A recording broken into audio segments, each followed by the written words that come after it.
స్తుతిపాత్రుడా, మీకు వందనాలు, స్తోత్రములు స్తోత్రములు.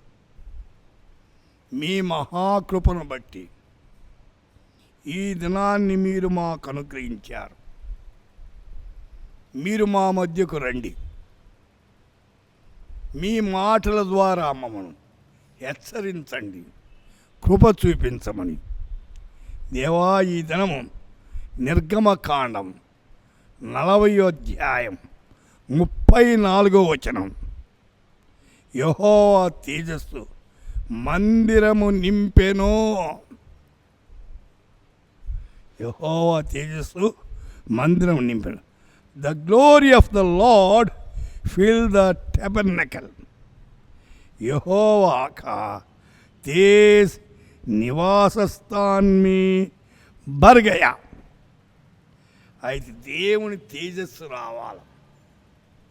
తేజస్సు వచ్చిందంటే ఏమిటి? అయితే అంధకారం తొలగిపోవాలి, చీకటి పోవాలి. మన కుటుంబాల్లో అంధకారం ఉండకూడదు, తేజస్సు ఉండాలా. తేజోమైన దేవుడు మన గృహము చుట్టూ, మన గృహములో, మన పిల్లల చుట్టూ, మనలో ఆయన నివాసము చేయాలి. తేజస్సు చాలా అవసరం. అయితే హగ్గయి గ్రంథము 2వ అధ్యాయం, నేను మందిరమును మహిమతో నింపుతును. దేవుని యొక్క మహిమ క్రైస్తవ సమాజాల్లో, క్రైస్తవ కుటుంబాల్లో, తల్లిదండ్రుల మధ్య, అన్నదమ్ముల మధ్య, అక్కజెల్లెన్ల మధ్య, తలపెట్టిన కార్యాల మధ్య ఆయన ఉండాలి. మహిమ కావాలి, దేవుని మహిమ ఆవరించాల. కీర్తన 73:24లో నీ ఆలోచన చేత నన్ను నడిపించుము, తరువాత మహిమలో నీవు నన్ను చేర్చుకొను. దేవుని ఆలోచన చాలా మంచిది. కొంతమంది పనికిరాని ఆలోచన చెప్పి మానవ జీవితాలు పాడు చేస్తుంటారు.